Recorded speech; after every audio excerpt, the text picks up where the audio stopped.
Hey guys, Probable1701, and today we are going to talk about 5 stories from the modern Doctor Who series that I think deserves a second chance. Maybe 5 stories that aren't necessarily well regarded, people don't think the most of, certainly aren't considered classics, that I think you should take a second chance. You should give a second chance, give a second viewing. Maybe your opinion of it will change. We've already done a list on classic Who. Check that out. Check that out if you get a chance.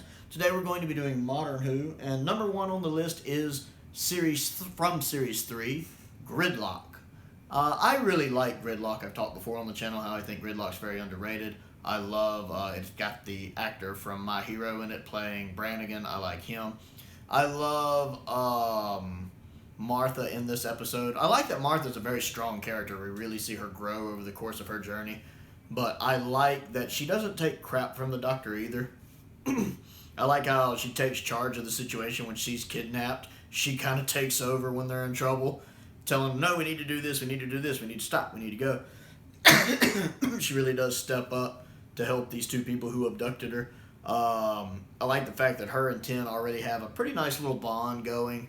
I like the Macras in it. It's a nice shout out to them. This was my first time finding out about the Macra because I didn't know anything about the Macra back in 2007. So, but in retrospect, I really like that they brought the Macra back in, kind of for the Macra's 40th anniversary. That was nice. I love the I love just all the cars in there going around. That's pretty cool. All the different characters he meets in all the different cars. I love how they're so much fun. I really like them. They're so much politer than people I see on the road in real life, which amuses me greatly. Very much amuses me.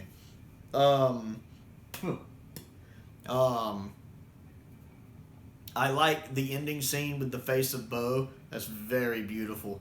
About the, I am the last of my kind just as you are the last of yours, and that's why we have to survive.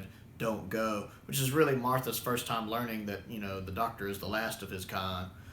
He had never told her about that before. It's a beautiful scene. I love that version of the Face of Bo theme. It's very, very touching. A wonderful, wonderful scene. That whole bit about you are not alone, which plays in later at the end of the series. I really enjoyed it. And then I love the scene at the end with him and Martha. How Martha just pulls up the chair and is like, nope, I'm not going until you talk to me. Freema and David act that scene so well together, watching David talk, the 10th Doctor talk about Gallifrey and explain to her what happened. It's magic. That whole scene, while sad, is still beautiful and magic and well done. Very underrated story. Number 2 on the list, sticking with Series 3, The Lazarus Experiment. I really enjoyed this story. I think the only thing holding it back is the bad effects, especially the Lazarus creature. When he becomes the creature, those effects do put me off a bit. That is like, if they ever start putting out Modern Who in the collection box set and they still want to enhance maybe the episodes or the effects. They want to enhance the effects for one story per season or per series. I really hope for Series 3 they do this one because it needs enhanced effects. Because I really think if you touched up the effects of the Lazarus creature, this story would stand a lot taller. Because the story is really sound. I think Mark does a great job playing this scientist. I like the aged makeup when he's old. I like as he's trying to figure out what's happening to him and then slowly becoming a little more accustomed to what's happening to him. I like stories where the scientist is like horrified at what's happening to him, but slowly they acclimate to it. They become used to it. They kind of become resigned to it. It's terrifying, actually, what people can adjust to. I really like this because it kind of reminds me of The Fly, especially the 1986 version of The Fly with Jeff Goldblum and Gina Davis, and I love that movie. I actually have it right here. I absolutely love it. It's such a good movie. It's my favorite Jeff Goldblum movie. It's the movie that made me a big Jeff Goldblum fan. Really love it. Got a good soundtrack to it, too. And this kind of reminds me of that. Maybe that's one of the reasons I like it so much. And just watching the Doctor see it, like when they see the DNA kind of... That's pretty cool. It's a really good story. I really, really enjoy it and think it doesn't get enough credit.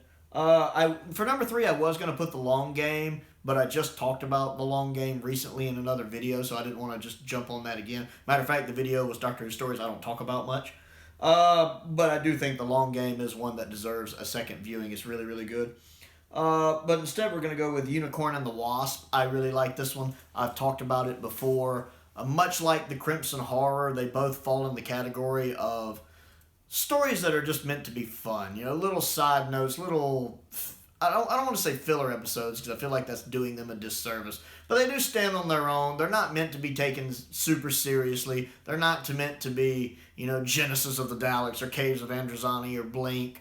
They're just side trips. They're little side trips. And they're really good at that. As long as you go into it not expecting it to be top 10 Doctor Who episodes of all time, it's a lot of fun. That's all they are. They're just simple, fun episodes. And Unicorn and the Wasp falls into that. There's very much a tongue-in-cheek kind of feel to it. I love the fact Agatha catches on to the fact the Doctor and the Donna aren't together, as most people keep thinking they're together. I love the fact we have the actor who played Jago in Talons of Wing Chiang, and he also played, I believe, in Inferno.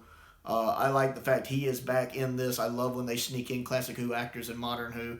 I love a lot of the humor in it. Like, I like the lady who actually turns out to be the unicorn. That's pretty cool.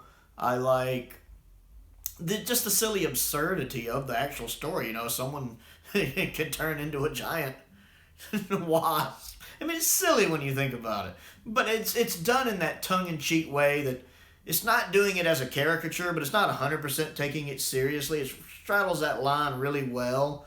And it's really, really, really good. The scene when the Doctor's poisoned and Donna's having to save him is comedy gold. Comedy gold. Great story. Give it another watch. Number 5 on the list is Hyde. I've talked about Hyde before many, many times. I love the fact it changes genre midway through the story, because Doctor Who is a TV show that can be so many different genres just because of the concept of the show. And I love the fact it starts out as kind of this horror ghost story, and then kind of switches into this time travel, alternate world, dimension story. And then it's also got these not but one but two different romances going on. There's a lot in there, and it works really, really well. It's such a fun story. Not too many stories can change genre, even in Doctor Who, can change genre mid-story and pull it off. But I feel like Hyde does, and I feel like it doesn't get enough attention for that, simply because it's in Series 7, and Series 7 is so looked down upon. And last but not least is Robots of Sherwood. This is one, every time I watch it, I appreciate it a little more. The first time I watched it, I was very about it. I didn't dislike it, but I was very on it. But the more I watch it, the more I like it. It's a little silly in places, but it's very humorous. I love Robin and the Doctor fighting, and the Doctor using his spoon. I've got a spoon. And how even Robin pulls him into the water after they fight. I love the one girl we see throughout the story trying to survive and finding out who she is at the end. It's a nice little reveal. I like how Clara and the Doctor bicker childishly. I really like this for Capaldi's Doctor, because especially in Series 8, he has the kind of grumpy, dark Doctor. Is he a good man? But he's very childish in this story, which I absolutely love. I love when they're having the arrow shooting contest, and he finally gets fed up, and he just turns around and does and blows up the whole target while he's talking. It just as a side thought, it's hilarious. I love when they're captured together and they're having their, basically which one's bigger verbal competition, which is funny. Oh, you're an old man. Oh, you want to see who can live the longest? Well, you'll find I have a genetic advantage. Just that whole bit. It's it's another fun episode I really liked. Also even has a nice little picture of Patrick Troughton in it, which I can appreciate. So those are 5 Doctor Who stories from the modern series I think you should give a second chance. Gridlock, Lazarus Experiment, Robots of Sherwood, Unicorn and the Wasp, and Hyde. And they're all really good. I enjoy all of them. Even if they're not, masterclass Doctor Who, giving them another chance, and who knows, you might reevaluate them if you haven't seen them in several years. Other things to do, click the like button, click the subscribe button, click the bell for notifications so you never miss out on a new video. I have a couple polls going on my Patreon right now that are open to the public, voting on Doctors I will be doing reviews on, one for classic Doctors, one for modern Doctors. Anyone can vote in that. I encourage you to do so. There's a link to my Patreon down in the description below, so check that out. Also, if you would like to become one of my patrons, there are options and different tiers for that. My entry-level tier is only $2 a month. just $2 a month. Everyone who joins gets a free video request. So check that out if you're interested in supporting what I do. I certainly appreciate you taking the time to look at it. Most importantly, stay safe out there, and thank you for watching.